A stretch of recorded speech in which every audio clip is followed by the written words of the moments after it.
क्षेत्रीय पाठ्य प्रशिक्षण कार्यक्रम के उद्देश्य जिसे क्षेत्रीय पाठ्य प्रशिक्षण को ब्लॉक टीचिंग भी कहा जाता है, जिसमें प्रशिक्षणार्थियों में विद्यालय व्यवस्था के महत्व के उचित दृष्टिकोण का विकास करना। जिसके बाद विद्यालय वातावरण में वास्तविक शैक्षिक प्रशिक्षणार्थियों की भांति कार्य करने का अनुभव प्राप्त करना।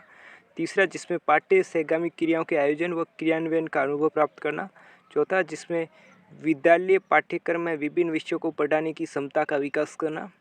पांचवा, जिसमें प्रशिक्षणार्थियों द्वारा शिक्षक के रूप में छात्रों से संबंधित समस्या का समाधान करने की क्षमता का विकास करना। छठा, जिसमें समाजोपयोगी उत्पादक कार्य करने एवं विद्यार्थियों से करवाने का कौशल विकसित करना। सातवां, जिसमें प्रशिक्षणार्थियों से विद्यालय स्तर पर विभिन्न विषयों को पढ़ाने व एक से अधिक कालांशों को पढ़ाने का कौशल विकसित करना। ये जो कि माइक्रो टीचिंग में केवल एक ही पाठ पढ़ाया जाता है, इसमें 2-3 कालांश तक आपको पढ़ाना होता है, जो कि ये बड़ा रूप होता है उसका। इसमें छात्र अध्यापक के कार्य, जिसमें पहले दिन आप कौन कौन से कार्य करेंगे, दूसरे दिन, तीसरे दिन, इस प्रकार आपको ये लिखना है। जिसमें प्रथम दिवस छात्र अध्यापक उपस्थिति पंजिका, छात्र उपस्थिति पंजिका, दैनिक डायरी, समय विभाग चक्र आपको बनाने होते हैं। दूसरे दिन छात्र से संबंध में विस्तृत सूचना, जिसे एसआर रजिस्टर भरना होता है, और केस बुक इत्यादि। तीसरे दिन लेजर खाता, स्टेशनरी स्टॉक रजिस्टर, प्रगति पत्र और स्थानांतरण प्रपत्र भरना होता है। चौथे दिन वेतन बिल, राजस्थान सेवा नियमों के अंतर्गत अवकाश के लिए प्रपत्र, एलआईसी पॉलिसी, प्रीमियम प्रपत्र और जनरल प्रोविडेंट फंड पत्र आदि भरने होते हैं। पाँचवें दिन आचरण नियम, विभिन्न अवकाश आवेदन भरने होते हैं। अंतिम दिवस समग्र प्रतिवेदन बनाना होता है और विद्यालय में सांस्कृतिक एवं साहित्यिक कार्यक्रम आयोजन करवाने होते हैं। इसके बाद ये संकेत, जिसमें ये पाठ योजनाएं हमने बनाई है, जो आपको आगे पढ़ने को मिलेगी, जो जिसकी सहायता से आप लिख सकते हो, पूरी जो डायरी है भर सकते हो। जिसमें क्षेत्रीय पाठ्य प्रशिक्षण कार्यक्रम, जिसे ब्लॉक प्रैक्टिस कहा जाता है, जिसमें भावी शिक्षकों के रूप में स्वतंत्र रूप से प्रशिक्षणार्थियों की कार्य करने की दक्षता का विकास हो। इस दृष्टि से प्रशिक्षणार्थियों को क्षेत्रीय पाठ्य प्रशिक्षण प्रदान करने के लिए शहरी सीमा से बाहर के विद्यालयों में भेजा जाता है तथा उनके शिक्षण कार्यक्रम का निरीक्षण एवं मूल्यांकन प्राध्यापकों द्वारा किया जाता है। इनका मूल उद्देश्य प्रशिक्षणार्थियों को वास्तविक कार्य परिस्थितियों का ज्ञान एवं शिक्षण कार्य में आत्मविश्वास विकसित करना, ताकि वे स्वतंत्र रूप से दक्षतापूर्वक कार्य कर सके।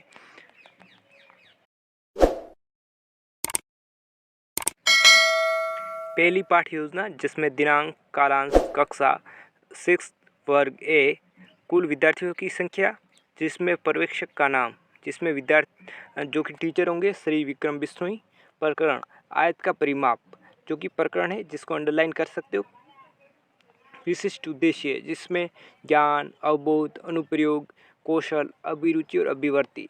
और पूर्व ज्ञान, जिसमें विद्यार्थी रेखाखंड व आयत के बारे में जानते हैं। प्रस्तावना प्रश्न इस प्रकार लिखने, जिसमें दो बिंदुओं को सीधी रेखा में मिलाने पर प्राप्त आकृति को क्या कहते हैं? रेखाखंड। चार रेखाखंड से घिरी बंद आकृति को क्या कहते हैं? चतुर्भुज। ऐसा चतुर्भुज जिनके आमने सामने की भुजा बराबर व प्रत्येक कोण 90 डिग्री को क्या कहलाता है? आयत। आयत का परिमाप क्या होता है? समस्यात्मक। इसके बाद उद्देश्य कथन करेंगे, जिसमें आज हम आयत के परिमाप के बारे में विस्तृत अध्ययन करेंगे। उसके बाद प्रस्तुतिकरण, जिसमें आपको 3 कॉलम बनाने हैं। पहला शिक्षण बिंदु, दूसरा छात्र या छात्रा अध्यापिका क्रियाएं, इसके बाद छात्र या छात्रा क्रियाएं। इसके बाद पहला शिक्षण बिंदु, जिसमें आयत के परिमाप के सूत्र की स्थापना। इसमें प्रस्तुतिकरण के दौरान आपको चार्ट में एक आयत का चित्र बना हुआ होगा, जिसकी सहायता से आपको विकासात्मक प्रश्न पूछने और आपका शिक्षण बिंदु जो आगे बढ़ाना है, जिसमें आयत के परिमाप के सूत्र की स्थापना। जिसमें आयत ABCD की लंबाई कितनी है? इसमें लंबाई 15 सेंटीमीटर होगी। आयत ABCD की चौड़ाई कितनी है? 9 सेंटीमीटर। यदि हम इस आयत के चारों ओर एक चक्कर लगाए तो कितनी दूरी तय करेंगे? इसमें 2 बार लंबाई जोड़ेंगे और 2 बार चौड़ाई, कुल मिला के हो जाएंगे 48 सेंटीमीटर। और आयत का परिमाप कितना होगा? निरुत्तर हो जाएंगे विद्यार्थी। इसके बाद अध्यापक कथन करेंगे। आयत का परिमाप आयत की सभी भुजाओं की लंबाई का योग होता है, जिसमें आयत का परिमाप बराबर AB भुजा, BC भुजा, CD भुजा और DA भुजा। इस प्रकार 2 बार लंबाई हो जाएगी और 2 बार चौड़ाई। तो इनका आयत का परिमाप का सूत्र हो जाएगा 2 गुना लंबाई प्लस चौड़ाई। इस प्रकार आयत का परिमाप जो कि हमने पहले विकासात्मक प्रश्न के दौरान बनाया था, जो कि हो जाएगा 48 सेंटीमीटर। और ये छात्र या छात्रा क्रिया में लिखेंगे, विद्यार्थी ध्यानपूर्वक सुनेंगे, महत्वपूर्ण बिंदु अपनी अभ्यास पुस्तिका में नोट करेंगे और यह सुझाव जो आपके टीचर चेक कर रहे होंगे वो लिखेंगे।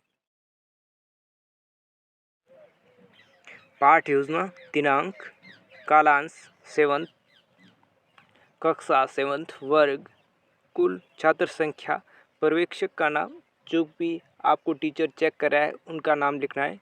प्रकरण समकोण त्रिभुज का क्षेत्रफल और इसको अंडरलाइन करना है। विशिष्ट उद्देश्य जिसमें ज्ञान, अवबोध, अनुप्रयोग, कौशल, अभिरुचि एवं अभिवृत्ति। जिसके बाद विद्यार्थियों में पूर्व ज्ञान क्या है, विद्यार्थी त्रिभुज व समकोण त्रिभुज की आकृति के बारे में जानते हैं। और प्रस्तावना प्रश्न जिसमें श्यामपट्ट पर प्रदर्शित आकृति किसकी है, त्रिभुज की।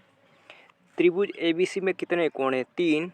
त्रिभुज एबीसी में कौन कौन से 3 कोण हैं, जिसमें कोण ए, कोण बी और कोण सी। त्रिभुज एबीसी में कोण बी का मान कितना है, समस्यात्मक। इसके बाद उद्देश्य कथन करेंगे जिसमें आज हम समकोण त्रिभुज के बारे में विस्तृत अध्ययन करेंगे। इसके बाद एक चार्ट की सहायता से बच्चों को विकासात्मक प्रश्न पूछेंगे, जिसमें प्रस्तुतिकरण में पहले 3 कॉलम बनाने हैं, जिसमें शिक्षण बिंदु, छात्र एवं छात्र अध्यापक क्रियाएं, छात्र एवं छात्रा क्रियाएं, उनमें टीचर क्रियाएं और विद्यार्थी जो उत्तर देंगे वो क्रियाएं लिखनी है। जिसमें पहला शिक्षण बिंदु, समकोण त्रिभुज के क्षेत्रफल के सूत्र की स्थापना, जिसमें टीचर प्रश्न पूछेंगे चार्ट में प्रदर्शित आकृति किसकी है, त्रिभुज की। त्रिभुज को चार्ट में किस नाम से अंकित किया गया है, PQR। त्रिभुज PQR में कितनी भुजाएं, नाम बताइए। त्रिभुज PQR में 3 भुजा हैं, जिसमें PQ, QR और PR, इस प्रकार 3 भुजाएं। त्रिभुज PQR में कितने कोण हैं, नाम बताइए। 3 कोण, कोण P, कोण Q और कोण R। त्रिभुज PQR में कोण Q का मान कितना है, 90 डिग्री।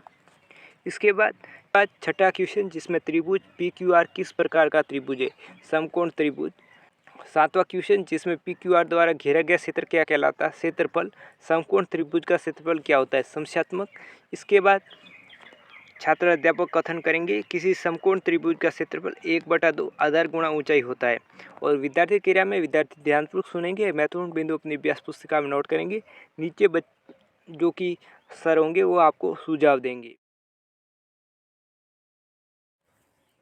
पाठ योजना जिसमें दिनांक, कालांश, कक्षा 7th वर्ग ए, कुल छात्र संख्या, पर्यवेक्षक जो आपको टीचर मॉनिटर कर रहा है वो आपको यहाँ नाम लिखना है। प्रकरण सरल ब्याज जिसको अंडरलाइन करना है। विशिष्ट उद्देश्य, ये पाठ्य योजना केवल ब्लॉक टीचिंग की है, इसलिए यह बिल्कुल छोटी रूप में लिखी गई है। और विशिष्ट उद्देश्य जिसमें ज्ञान, अवबोध, अनुप्रयोग, कौशल, अभिरुचि एवं अभिवृत्ति। पूर्व ज्ञान, विद्यार्थी ब्याज के बारे में जानकारी रखते हैं। प्रस्तावना जिसमें हम वस्तुओं को बाजार से खरीदने के लिए किस ज़रूरत पड़ती है, रुपयों की। हम रुपये उधार कहाँ से लाते हैं, साहूकार या बैंक से। बैंक हमें धन किस शर्त पर देता है, उस पैसों पर अतिरिक्त धन लेकर। इस अतिरिक्त धन को क्या कहते हैं, निरुत्तर। इसके बाद उद्देश्य कथन करेंगे जिसमें आज हम सरल ब्याज के बारे में विस्तृत अध्ययन करेंगे। इसके बाद आपको ये प्रस्तुतिकरण जिसमें 3 कॉलम, पहला शिक्षण बिंदु, दूसरा छात्रा एवं छात्रा अध्यापक क्रियाएं, तीसरा छात्र एवं छात्र क्रियाएं। इसके बाद आपको एक चार्ट दिया गया है, उसकी सहायता से विकासात्मक प्रश्न करेंगे जिसमें सरल ब्याज पहला शिक्षण बिंदु होगा। जिसमें पहला क्वेश्चन होगा, रानी ने सिलाई मशीन खरीदने हेतु बैंक से कितने रुपए उधार लिए। उधार ली गई राशि बराबर 4000 रुपये। रानी को बैंक ने कितने समयावधि के लिए ऋण दिया, समय 1 वर्ष के लिए। और इसके बाद छात्र अध्यापक कथन करेंगे जिसमें उधार ली गई राशि ही मूलधन कहलाती है। इसके बाद हम इसका सार लिखेंगे जिसमें छात्र अध्यापक कथन करके उधार ली गई राशि मूलधन कहलाती है। और विद्यार्थी ध्यानपूर्वक सुनेंगे, महत्वपूर्ण बिंदु अपनी अभ्यास पुस्तिका में नोट करेंगे। इसके बाद तीसरा क्वेश्चन जिसमें रानी ने बैंक से ऋण किस ब्याज दर पर लिया है, दर 12% है। और इसके बाद छात्र अध्यापक कथन करेंगे जिसमें उधार लिए गए धन में प्रति 100 रुपये पर दी गई अतिरिक्त राशि जो कि बैंक को देनी होती है उससे कहा जाता है ऋण। इसमें विद्यार्थी ध्यानपूर्वक सुनेंगे, महत्वपूर्ण बिंदु अपनी अभ्यास पुस्तिका में नोट करेंगे।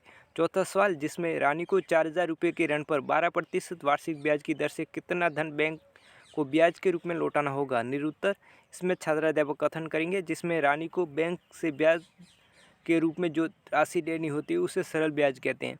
इसमें सरल ब्याज का सूत्र होगा मूलधन गुणा दर गुणा समय बटा 100। इसमें विद्यार्थी ध्यानपूर्वक सुनेंगे, महत्वपूर्ण बिंदु अपनी अभ्यास पुस्तिका में नोट करेंगे जो कि आपको छात्र छात्राएं क्रिया में लिखना है। सुझाव जिसमें आपको टीचर मॉनिटर करते हुए आपको सुझाव, आपके पॉजिटिव और नेगेटिव फीडबैक आपको देंगे।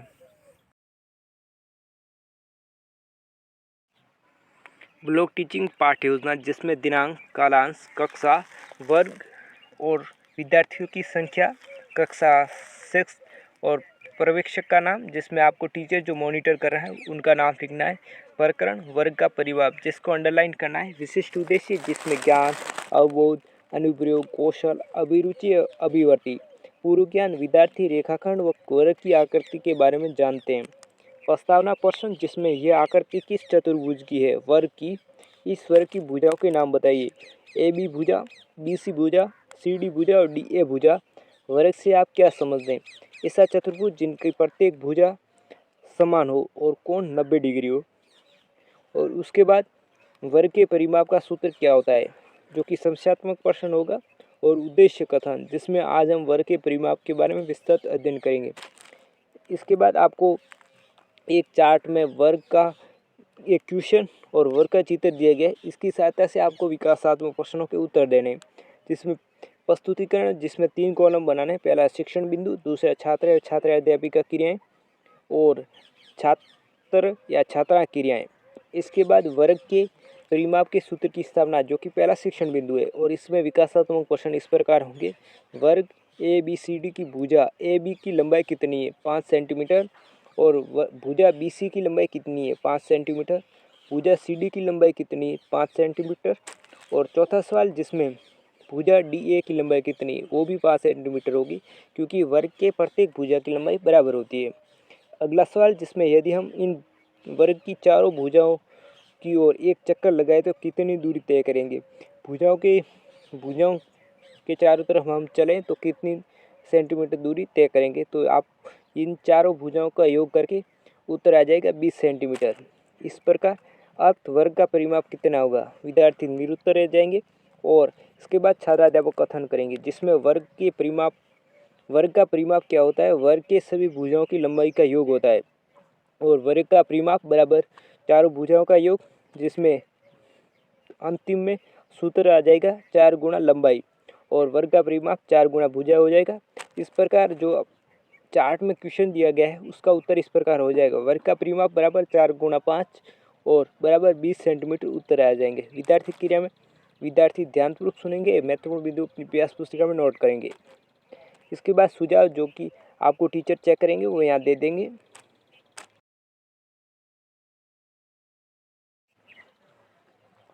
पाठ्य योजना, दिनांक, कालांश, कक्षा, सेक्स, वर्ग ए का कुल विद्यार्थियों की संख्या कितनी है। पर्यवेक्षक का नाम जिसको जो भी आपको टीचर मॉनिटर कर रहा है या आपको पाठ पढ़ा रहे हो तब वो देख रहा है, उनका नाम लिखना है यहाँ। प्रकरण, वर्ग का क्षेत्रफल जिसको हमेशा अंडरलाइन करना है। इसके बाद विशिष्ट उद्देश्य जिसमें ज्ञान, अवबोध, अनुप्रयोग, कौशल, अभिरुचि एवं अभिवर्ती। पूर्व ज्ञान जिसमें विद्यार्थी वर्ग की आकृति व चतुर्भुज के बारे में जानते हैं। प्रस्तावना प्रश्न जिसमें यह आकृति किस चतुर्भुज की है, वर्ग की। इस वर्ग की भुजाओं के नाम बताइए। A B, B C, C D और डी ए। इस प्रकार चारों भुजाओं के नाम बताने। वर्ग से आप क्या समझते हैं, ऐसा चतुर्भुज जिनकी प्रत्येक भुजा समान एवं प्रत्येक कोण 90 डिग्री का हो। किसी वर्ग द्वारा घिरी गई तल को क्या कहते हैं, विद्यार्थी निरुत्तर रह जाएंगे। इसके बाद आज हम वर्ग के क्षेत्रफल के बारे में विस्तृत अध्ययन करेंगे। प्रस्तुतिकरण जिसमें आपको 3 कॉलम बनाने। पहला शिक्षण बिंदु, दूसरा छात्र एवं छात्रा अध्यापक क्रियाएं और तीसरा छात्र एवं छात्र क्रियाएं। इसमें छात्र या छात्रा अध्यापिका क्रियाएं भी लिख सकते हैं। और तीसरे में छात्र या छात्रा क्रियाएं। जिसमें शिक्षण बिंदु, वर्ग के क्षेत्रफल के सूत्र की स्थापना। जिसमें पहला क्वेश्चन जो कि विकासात्मक प्रश्न होगा, वर्ग ए बी सी डी की लंबाई कितनी है, 4 सेंटीमीटर। यदि इस वर्ग को एक ऐसे ग्राफ पेपर पर बनाया जाए जिनकी प्रत्येक वर्ग 1 गुणा 1 सेंटीमीटर का हो तो यह वर्ग कितने वर्गों को ढक लेगा, 16। तो वर्ग का क्षेत्रफल कितना होगा, निरुत्तर। इसके बाद छात्र अध्यापक कथन करेंगे। वर्ग का क्षेत्रफल उस वर्ग द्वारा घेरे गए वर्ग के बराबर होता है। अतः वर्ग का क्षेत्रफल बराबर हो जाएगा 16 वर्ग सेंटीमीटर। इस प्रकार भी लिखा जा सकता है कि वर्ग का क्षेत्रफल बराबर हो जाएगा 4 × 4 सेंटीमीटर स्क्वायर। और इस प्रकार हमें सूत्र प्राप्त हो जाएगा वर्ग का क्षेत्रफल बराबर भुजा स्क्वायर। और विद्यार्थी क्रिया में विद्यार्थी ध्यानपूर्वक सुनेंगे, महत्वपूर्ण बिंदु अपनी अभ्यास पुस्तिका में नोट करेंगे।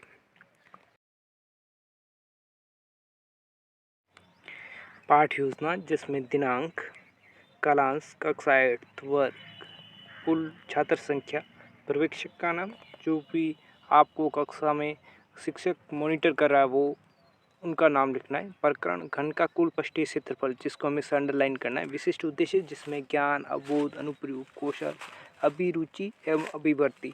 पूर्व ज्ञान, विद्यार्थी वर्ग एवं घन की आकृति से परिचित हैं। इसके बाद प्रस्तावना प्रश्न जिसमें श्यामपट्ट पर प्रदर्शित आकृति किसकी है? घन की। घन में कितने फलक होते हैं? 6। घन में कितने किनारों की संख्या कितनी होती है? 12। घन में कितने शीर्ष होते हैं? 8।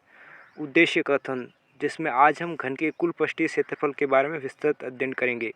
प्रस्तुतिकरण जिसमें आपको 3 कॉलम बनाने, जिसमें शिक्षण बिंदु, छात्र एवं छात्राध्यापक क्रियाएं, छात्र एवं छात्रा क्रियाएं। इसके बाद पहला शिक्षण बिंदु जिसमें घन के कुल पृष्ठीय क्षेत्रफल के सूत्र की स्थापना, जिसमें पहला क्वेश्चन, घन के प्रत्येक भुजा की लंबाई कितनी है? ए। वर्ग का प्रत्येक फलक किस आकार का है? वर्गाकार। इस प्रकार वर्ग के क्षेत्रफल का सूत्र क्या होता है? भुजा स्क्वायर। इसके बाद आपको एक फलक का क्षेत्रफल ज्ञात करना है, जिसमें फलक ए बी सी डी का क्षेत्रफल क्या होता है? ए स्क्वायर। फलक बी सी जी एफ का क्षेत्रफल क्या होगा? जो कि ए स्क्वायर होगा। फलक ई एफ जी एच का क्षेत्रफल क्या होगा? ए स्क्वायर। और फलक सी डी एच जी का क्षेत्रफल क्या होगा? ए स्क्वायर। फलक ए डी एच ई का क्षेत्रफल क्या होगा? ए स्क्वायर। फलक ए बी एफ ई का क्षेत्रफल क्या होगा? ए स्क्वायर। सभी फलकों के क्षेत्रफलों को जोड़ने पर कितना क्षेत्रफल प्राप्त होगा? सभी फलक हैं, इनको जोड़ने पर क्या क्षेत्रफल प्राप्त होगा? जो कि 6a स्क्वायर होगा। सभी योगों को क्या कहते हैं? समस्यात्मक प्रश्न। समस्यात्मक। इसके बाद विद्यार्थी उत्तर नहीं दे पाएंगे तो हम छात्र अध्यापक कथन करेंगे, जिसमें घन के सभी फलकों के क्षेत्रफल का योग घन के कुल पृष्ठीय क्षेत्रफल के बराबर होता है। इस प्रकार घन का कुल पृष्ठीय क्षेत्रफल बराबर हो जाएगा 6a स्क्वायर या 6 × भुजा स्क्वायर हो जाएगा। और विद्यार्थी क्रिया में विद्यार्थी ध्यानपूर्वक सुनेंगे, महत्वपूर्ण बिंदु अपनी अभ्यास पुस्तिका में नोट करेंगे। इसके बाद सुझाव और आपके टीचर वो आपको नीचे सिग्नेचर कर देंगे।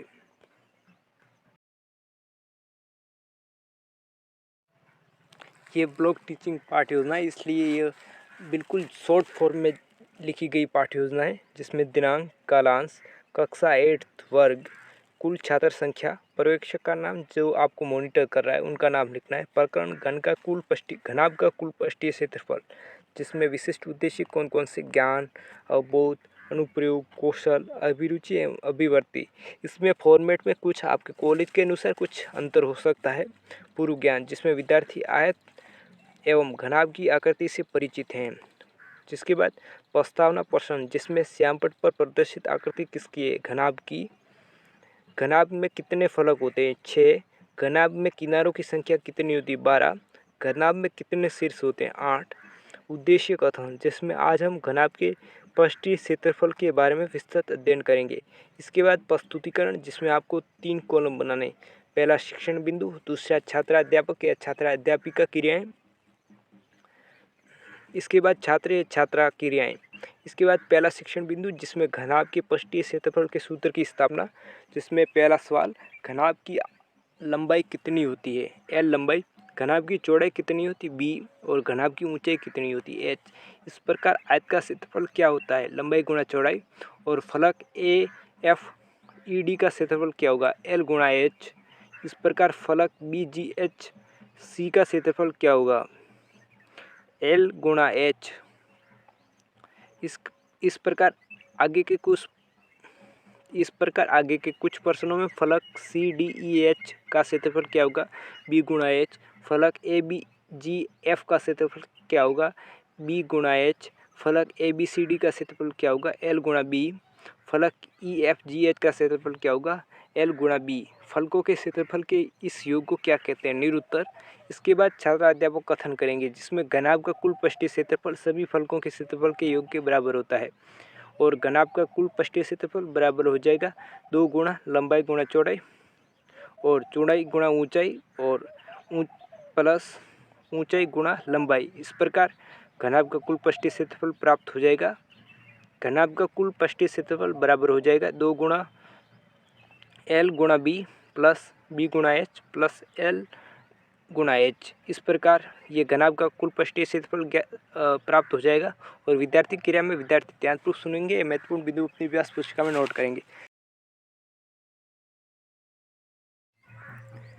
पाठ योजना जिसमें दिनांक, कालांश, कक्षा 8 वर्ग, कुल छात्र संख्या और पर्यवेक्षक का नाम, जो भी आपको टीचर मॉनिटर कर रहा है उनका नाम लिखना है।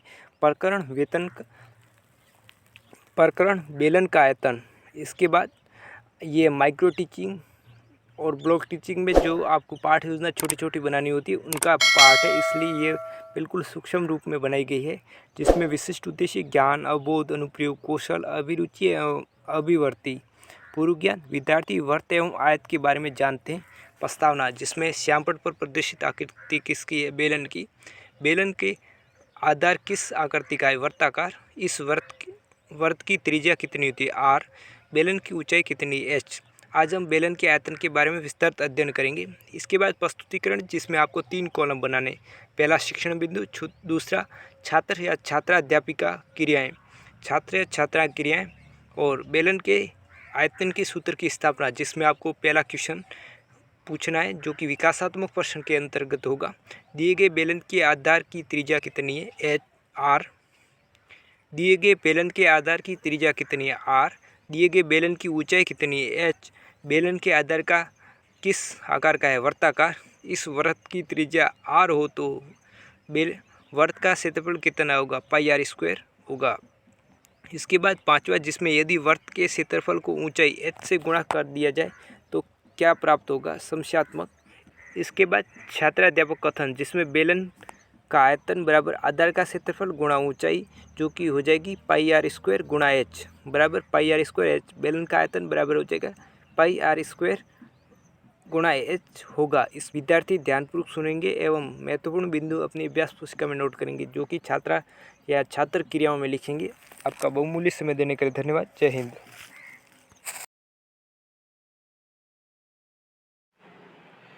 पाठ योजना, जिसमें दिनांक, कालांश, कक्षा 9 वर्ग ए, कुल छात्र संख्या, उसके बाद पर्यवेक्षक का नाम, जिस भी टीचर आपको चेक कर रहा है वो लिखना है। प्रकरण शंकु का आयतन।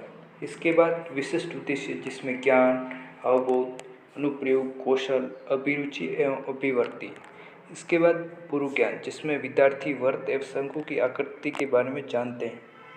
प्रस्तावना प्रश्न, जिसमें दिए गए शंकु की ऊंचाई कितनी है? एच। शंकु का आधार किस आकार का है? वर्ताकार। इस वर्त की त्रिज्या कितनी है? आर। शंकु के आयतन का सूत्र बताइए। समस्यात्मक। इसके बाद हम उद्देश्य कथन करेंगे। आज हम शंकु के आयतन के बारे में विस्तृत अध्ययन करेंगे। इसके बाद प्रस्तुतिकरण, जिसमें इस प्रकार कॉलम बने हुए होंगे, जिसमें शिक्षण बिंदु, छात्र एवं छात्रा अध्यापक क्रियाएं, छात्र एवं छात्रा क्रियाएं, इसमें विद्यार्थी क्रियाएं भी लिख सकते हैं। और जिसमें पहला शिक्षण बिंदु, शंकु के आयतन के सूत्र की स्थापना, जिसमें विकासात्मक प्रश्न, दिए गए शंकु के आधार की त्रिज्या कितनी है? आर।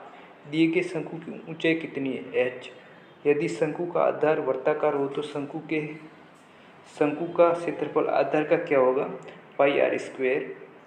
यदि इस शंकु को किसी पदार्थ जैसे द्रव से भर दिया जाए तो उस द्रव की कुल मात्रा क्या कहलाती है? आयतन। शंकु के आयतन का सूत्र क्या होता है? समस्यात्मक प्रश्न हो जाएगा ये। इसके बाद छात्र अध्यापक कथन करेंगे। यदि शंकु और बेलन की आधार की त्रिज्या 1 हो और ऊंचाई समान हो तो शंकु का आयतन बेलन के आयतन का 1/3 होता है, अर्थात शंकु का आयतन बराबर 1/3 पाई आर स्क्वायर एच होगा। और विद्यार्थी क्रिया में विद्यार्थी ध्यानपूर्वक सुनेंगे, महत्वपूर्ण बिंदु अपनी अभ्यास पुस्तिका में नोट करेंगे। इसके बाद जो आपको टीचर चेक कर रहे होंगे, यहाँ सुझाव लिखेंगे और नीचे सिग्नेचर कर देंगे। आपका बहुमूल्य समय देने के लिए धन्यवाद। जय हिंद। पाठ योजना, जिसमें दिनांक, कालांश, कक्षा 6 वर्ग, कुल छात्र संख्या, जिसमें पर्यवेक्षक का नाम, टीचर का नाम, जो भी आपको टीचर चेक कर रहे हैं। प्रकरण आयत का क्षेत्रफल, जिसको अंडरलाइन कर सकते हैं। विशिष्ट उद्देश्य, जिसमें ज्ञान, अवबोध, अनुप्रयोग, कौशल, अभिरुचि, अभिवर्ती। पूर्व ज्ञान, जिसमें विद्यार्थी रेखाखंड व आयत के बारे में जानते हैं। प्रस्तावना प्रश्न, जिसमें श्यामपट्ट पर प्रदर्शित चिन्ह किसका है? बिंदु का। दो बिंदुओं को सीधी रेखा में मिलाने पर प्राप्त आकृति को क्या कहते हैं? रेखाखंड। चार रेखाखंडों से घिरीबंद आकृति क्या कहलाती है? चतुर्भुज। ऐसा चतुर्भुज जिसमें आमने सामने की भुजा बराबर तथा प्रत्येक कोण 90 डिग्री का हो, वह क्या कहलाता है? विद्यार्थी। जिसमें निरुत्तर रहेंगे। इसके बाद हम उद्देश्य कथन करेंगे। आज हम आयत के क्षेत्रफल के बारे में विस्तृत अध्ययन करेंगे। प्रस्तुतिकरण, जिसमें आपको इस प्रकार 3 कॉलम बने हुए होंगे या बनाने होंगे, जिसमें पहला कॉलम शिक्षण बिंदु, दूसरा छात्र या छात्रा अध्यापिका क्रियाएं, जिसमें तीसरा विद्यार्थी क्रियाएं होगी, जिसमें पहला शिक्षण बिंदु, आयत के क्षेत्रफल के सूत्र की स्थापना, जिसमें विकासात्मक प्रश्न, आयत ABCD की लंबाई कितनी है? 5 सेंटीमीटर। आयत ABCD की चौड़ाई कितनी है? 3 सेंटीमीटर। यदि इस आयत को एक ऐसी ग्राफ पेपर पर बनाया जाए जिसमें प्रत्येक वर्ग 1 सेंटीमीटर गुणा 1 सेंटीमीटर का हो, तो आयत कितने वर्गों को ढक लेगा? 15। आयत का क्षेत्रफल कितना होगा? निरुत्तर। इसके बाद छात्र अध्यापक कथन करेंगे। आयत का क्षेत्रफल उस आयत द्वारा घिरे गए वर्गों के बराबर होगा। और आयत का क्षेत्रफल बराबर 15 वर्ग सेंटीमीटर। इसे इस प्रकार भी लिखा जा सकता है, आयत का क्षेत्रफल बराबर 5 गुणा 3 बराबर 15 सेंटीमीटर स्क्वायर। और आयत का क्षेत्रफल हो जाएगा लंबाई गुणा चौड़ाई। और विद्यार्थी क्रिया में विद्यार्थी ध्यानपूर्वक सुनेंगे, महत्वपूर्ण बिंदु अपनी अभ्यास पुस्तिका में नोट करेंगे। जो भी टीचर आपको चेक कर रहे हैं वो यहाँ सुझाव लिखेंगे और नीचे सिग्नेचर कर देंगे। इस दौरान आपको छात्र उपस्थिति पंजिका भरना होता है, जिसमें कक्षा 8 वर्ग A सत्र 2022-23, 23-24 जो भी आपका सत्र चल रहा है वो लिखें। इसके बाद इस प्रकार का कॉलम होगा, जिसमें क्रम संख्या, छात्र रजिस्टर संख्या, जिसे SR संख्या कहा जाता है। इसके बाद छात्र या छात्रा का नाम लिखना है। इसमें 1 से 31 तक जो कि दिनांक दी गई है। इसमें जिस दिन आप विद्यालय चालू है उस दिन आपको अटेंडेंस करनी है, अन्यथा आप लाल पेन से, जैसे रविवार, अवकाश, इस प्रकार और दिनांक पर लाल रंग से घेरा कर देना है। इसमें यदि विद्यार्थी उपस्थित है तो संख्या लिखनी है और अनुपस्थित है तो A लिख देना है। इसके बाद जैसे 1 से 31 तक जितनी भी बच्चों की उपस्थिति है, उसके बाद लास्ट के अंत में गत महीने तक की उपस्थिति लिखनी है, जिसमें बच्चे की 2 मीटिंग, एक मध्याह्न अवकाश से पहले और एक मध्याह्न अवकाश के बाद, इस संख्या को दुगना करके लिख देना है। और प्रत्येक दिन की उपस्थिति लेने के बाद उसमें विद्यार्थी कितने उपस्थित हैं, कितने अनुपस्थित हैं और कितने बच्चों ने अवकाश के लिए एप्लीकेशन दी है, उनका योग लिखना है। और अंत में पूरा महीना होने के बाद हस्ताक्षर जांचकर्ता और संस्था प्रधान के नीचे सिग्नेचर करवाने। इसी प्रकार आपको दूसरा फॉर्मेट भी इसी तरह दूसरे महीने का भी भरना होगा, जो कि इस प्रकार है।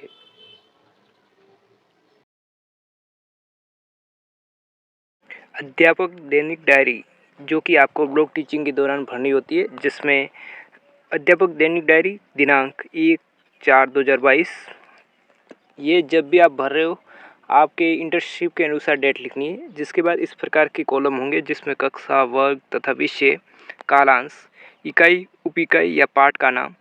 जिसके बाद मुख्य बिंदु या अध्यापन बिंदु लिखने और गृह कार्य, जिसमें कक्षा 6 और कालांश 3rd, जिसमें चुंबकों द्वारा मनोरंजन, जो कि पाठ का नाम है। और इसमें मुख्य बिंदु या अध्यापन बिंदु कौन कौन से? चुंबकीय, अचुंबकीय पदार्थ। और गृह कार्य के रूप में चुंबकीय व अचुंबकीय पदार्थों के उदाहरण लिखिए। दूसरी कक्षा, जिसमें कक्षा 7th और क्लास 4th होगा। और पाठ का नाम प्रकाश, जिसमें मुख्य बिंदु या अध्यापन बिंदु कौन सा है? प्रकाश का परावर्तन। और गृह कार्य, प्रकाश के परावर्तन से आप क्या समझते हैं, ये आपको बच्चे इसका उत्तर लिख के आएंगे घर से। इसके बाद कक्षा 8, जिसमें कालांश 5th और पाठ का नाम प्रकाश, जिसमें परावर्तन के नियम आपको बताने अध्यापन बिंदु के रूप में। और ये गृह कार्य के रूप में परावर्तन के नियम बताइए, जो कि घर पे लिख के आएंगे बच्चे। और 9th में फर्स्ट क्लास होगा। और ये पाठ का नाम ध्वनि और अध्यापन बिंदु होगा ध्वनि का परावर्तन, जिसके बाद क्वेश्चन, कोई प्रतिध्वनि 3 सेकंड पश्चात सुनाई देती है। यदि ध्वनि की चाल 342 मीटर सेकंड हो तो स्रोत तथा परावर्तक सतह के बीच की दूरी कितनी होगी? या बच्चों को गृह कार्य दिया गया है। इस प्रकार आपको ये अध्यापक दैनिक डायरी भरनी होती है।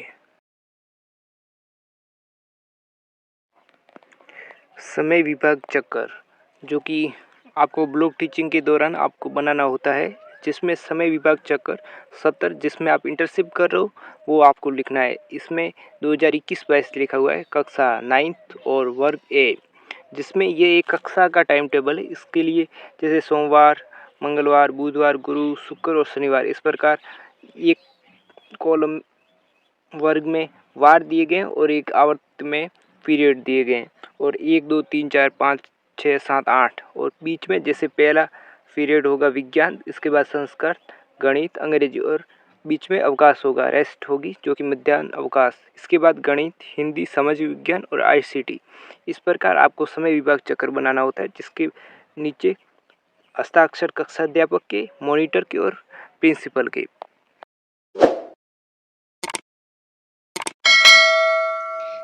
ब्लॉक टीचिंग के दौरान आपको स्कॉलर रजिस्टर भरना होता है, जिसमें स्कॉलर रजिस्टर, एसआर रजिस्टर, जो छात्र से संबंधित विस्तृत सूचनाएं सत्र 2020 और 21, ये सत्र आपके सुविधा अनुसार आप जब इंटर्नशिप कर रहे हो वो लिखें।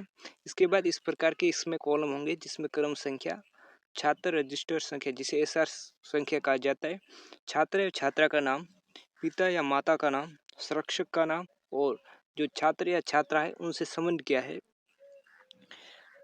पिता, माता, संरक्षक का नाम व उनका पता लिखना है, प्रवेश अथवा पुणे प्रवेश दिनांक, जन्म दिनांक, जाति और इनकी कैटेगरी कौन सी, ओबीसी, एससी, एसटी या जनरल, वो लिखनी है।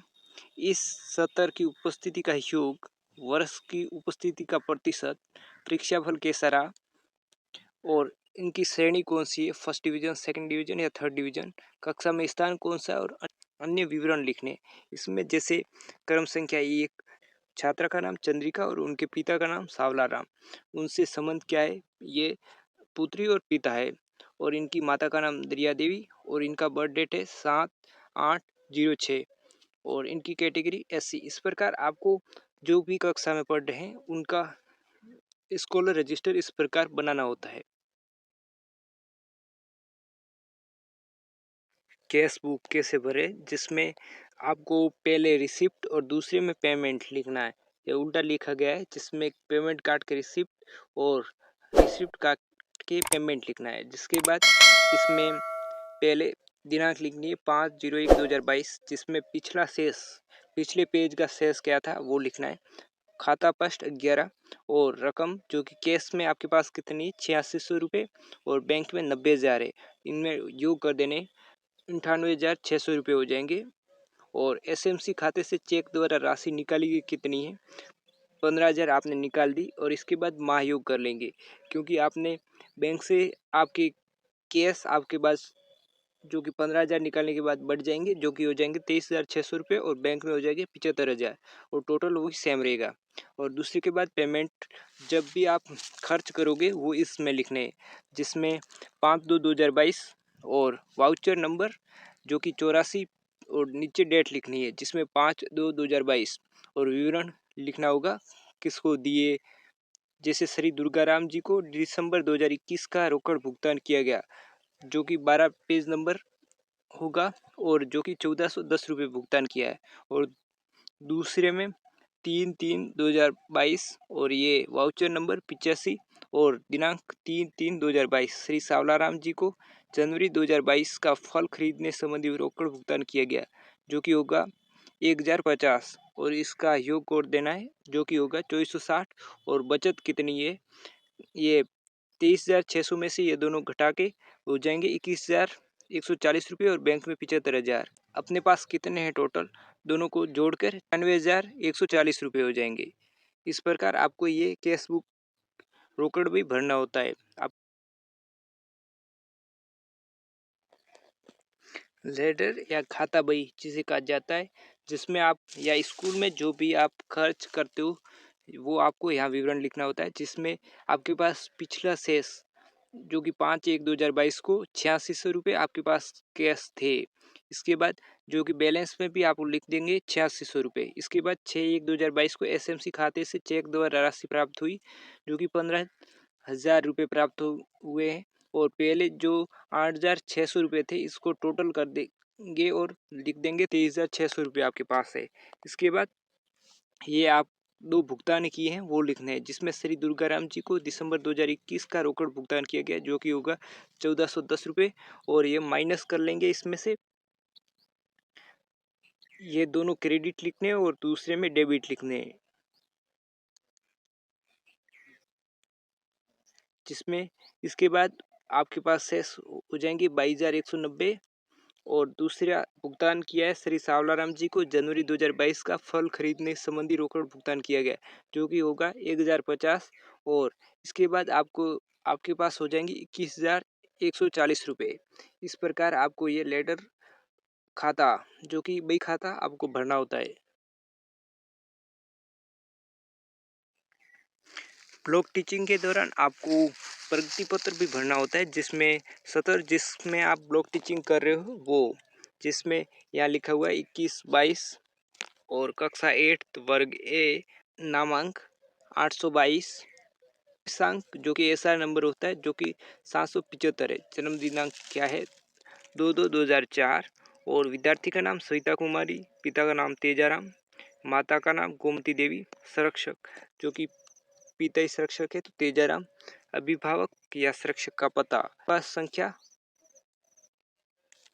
इनकी उपस्थिति का विवरण लिखना है, जिसमें जुलाई 2021, अगस्त, सितंबर, अक्टूबर, नवंबर, दिसंबर, जनवरी 2022 से मई तक, और कुल मीटिंग कितनी थी अधिकतम, जो कि होगी 346। और इसके बाद विद्यार्थी कितना उपस्थित रहा है, इनका योग करके यहाँ लिखना है, जो कि 300 रहा। इसके बाद इनके टेस्ट में कैसे नंबर आए, जैसे प्रथम टेस्ट, द्वितीय टेस्ट, तृतीय टेस्ट, और इनके योग करना है। और इसके बाद ये जिनमें हिंदी में प्रथम टेस्ट में 9, द्वितीय में 8 और तृतीय में 9, इस प्रकार योग करके 26 लिख देंगे। इसी प्रकार अन्य विषयों में भी आपको योग करना है। और अर्धवार्षिक परीक्षा, जिसमें प्रथम पत्र जो कि पहला परीक्षा होगी, उसके बाद मौखिक लिखनी है द्वितीय पत्र की जगह, जो कि 20 नंबर की होंगी, और टोटल 70 करने, और 70 और 30 जो कि टेस्ट के हो गए, और दोनों मिला के 100, जिनका 10% निकालना है। अर्धवार्षिक प्राप्तांकों का 10%, जो कि 10 हो जाए।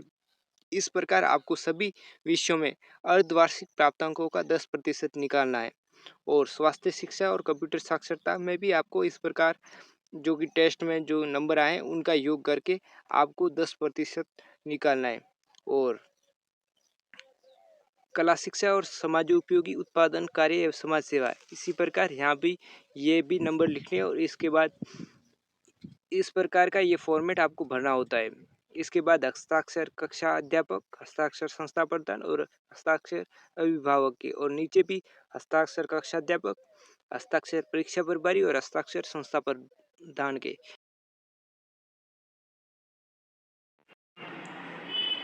टीसी फॉर्म, जिसे स्थानांतरण प्रपत्र कहा जाता है, जिसमें छात्र रजिस्टर संख्या, प्रवेश रजिस्टर संख्या, इसके बाद प्रवेश दिनांक लिखनी है, और विद्यालय छोड़ने की दिनांक और कारण, उच्च अध्ययन के कारण। इस प्रकार लेख प्रमाण ब, जिसमें शिक्षार्थी का नाम, उनके पिता का नाम, उनके पिता, पति, माता का नाम, जिसमें उस शिक्षार्थी का नाम हरीश कुमार, और उसकी बर्थ डेट 10/12/1999, और इस स्कूल में प्रवेश के दिन उसकी आयु 10 वर्ष थी, और उसके पिता या संरक्षक का नाम, उनका व्यवसाय व पता, उनके पिता का नाम किशनलाल, उनका व्यवसाय कृषि और या उनका पता बावरला।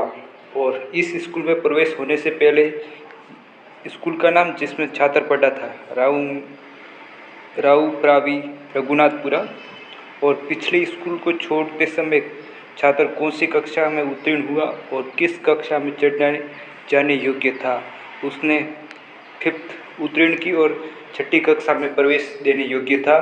और ये 7वां जिसमें उनका विवाह हो गया है तो उनको तारीख लिखनी है, ये जो कि अनुपयोगी है। अब इसके बाद लेख प्रमाण जिसमें इस प्रकार प्रवेश या उत्तीर्ण उनकी कक्षा लिखनी है, उनका दिनांक लिखनी है और इस स्कूल में पास करने की दिनांक, कौन सी कक्षा कब पास की थी और स्कूल में मीटिंग की संख्या, उस कक्षा में कुल कितनी दिन क्लास लगी और उसमें से कितना विद्यार्थी उपस्थित रहा और कक्षा में छात्रों की संख्या, कक्षा में अंतिम परीक्षा के अनुसार उसका स्थान और विषय जो उनके द्वारा लिए गए हैं कोई आर्ट्स सब्जेक्ट, हिंदी साहित्य, भूगोल इत्यादि और स्कूल वर्ष में आचरण तथा कार्य कैसा है।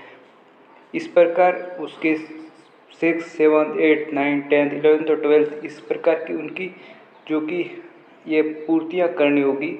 इसके बाद नीचे दिनांक और हस्ताक्षर करवाने प्रधानाध्यापक और उसके नीचे विद्यालय का नाम, उनकी सील लगानी। इस प्रकार आपको टीसी फॉर्म भरना होता है।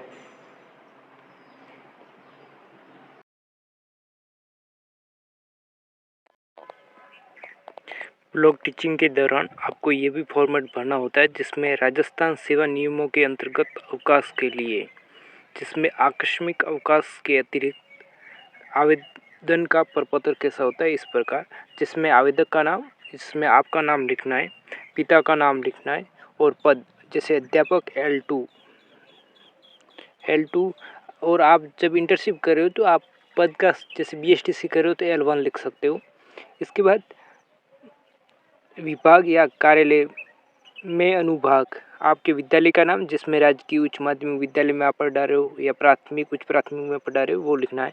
वेतन, आपका पे ग्रेड लिखना है और इसके बाद ये 6ठा जिसमें मकान किराया भत्ता, सवारी भत्ता, वर्तमान पद पर प्राप्त अन्य क्षतिपूर्ति भत्ता यदि है तो लिखने हैं। इसके बाद 7वां जिसमें आवेदित अवकाश का प्रकार और उनकी अवधि, दिनांक जिससे आवश्यकता है, जिसमें समर्पित अवकाश 15 दिन का चाहिए आपको, जो कि 24/9/2021 के बाद चाहिए। अवकाश के लिए आवेदन का कारण क्या है? घर पर आवश्यक कार्य के कारण। इसमें 9वां ऑप्शन जिसमें रविवार व छुट्टियां कोई हो जिन्हें अवकाश के पहले या बाद में जोड़ने का प्रस्ताव हो। इसके बाद 10वां जिसमें मुख्यालय के लिए आवेदन देने के कारण, यदि वो मुख्यालय के बाहर जाने का विचार रखता है तो विभिन्न स्थानों का पूरा पता जहां वो जाने की संभावना है। यदि आप आपके कार्य क्षेत्र से बाहर जा रहे हो तो उसका विवरण लिखना होगा, जहां से आप बाहर जा रहे हो उनका गत अवकाश से लौटने का दिनांक और उस अवकाश का प्रकार और अवधि लिखनी है आपको। इस प्रकार ये ऑप्शन आप यदि लागू होते हैं तो भरने, नहीं तो नहीं भरने। इसके बाद अवकाश काल में रहने का पता, आप घर पर आपका पता लिखना है जो आप कहाँ पर रहोगे वो। और 14वां जिसमें नियंत्रण अधिकारी है अभियुक्त या सिफारिश किसकी लिखनी है। इसके बाद दिनांक लिखनी है और हस्ताक्षर आवेदक के। इस प्रकार आपको ये फॉर्मेट जो कि राजकीय सेवा नियमों के अंतर्गत अवकाश के लिए आपको फॉर्मेट इस प्रकार भरना होता है। आपका बहुमूल्य समय देने के लिए धन्यवाद। जय हिंद।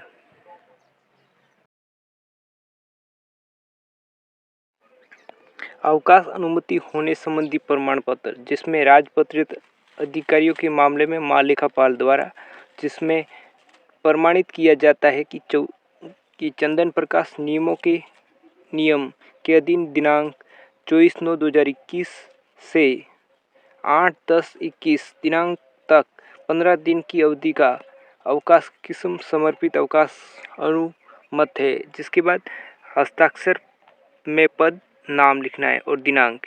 इसके बाद अवकाश की स्वीकृति देने वाले अधिकारी की आज्ञा, यहाँ पर हस्ताक्षर प्रिंसिपल जो कि अवकाश दे रहे हैं तो वो यहाँ पर हस्ताक्षर करेंगे और सील लगाएंगे।